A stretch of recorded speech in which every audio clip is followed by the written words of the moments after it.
একটা professional makeup আর্টিস্টের কাছে সাজলে তুমি যে একটু চেঞ্জ হবে এটাই কিন্তু স্বাভাবিক।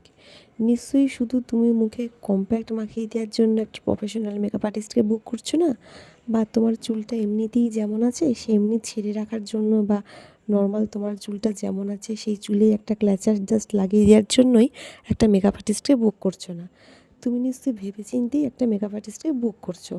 তো সাজার পর যে তোমার ফিচার্স একটু চেঞ্জ হবে, তোমাকে যে অন্য রকম লাগবে, এটাই কিন্তু স্বাভাবিক।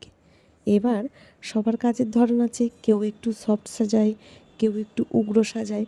তো তোমাদের কাজের ধরন দেখেই কিন্তু একটা মেকআপ আর্টিস্টকে বুক করা উচিত।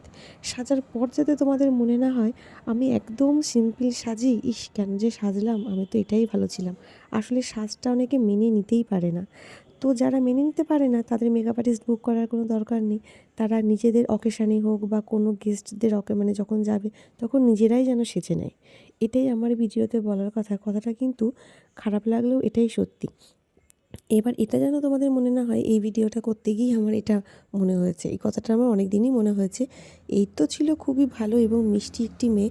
এই হচ্ছে আমার আপকামিং ব্রাইড, মার্চ মাসে সাজানো আছে ওর ওর ওর কাছে। ও খুবই ভালো, ব্যবহারের দিক থেকেও ভালো। কিন্তু কিছু কিছু কথা তো সবসময় বলে ওঠা হয় না। তাই ভাবলাম আমি ভিডিওটা করাকালীনই আমি আমার মনের কথাটা তোমাদের শেয়ার করে দিই।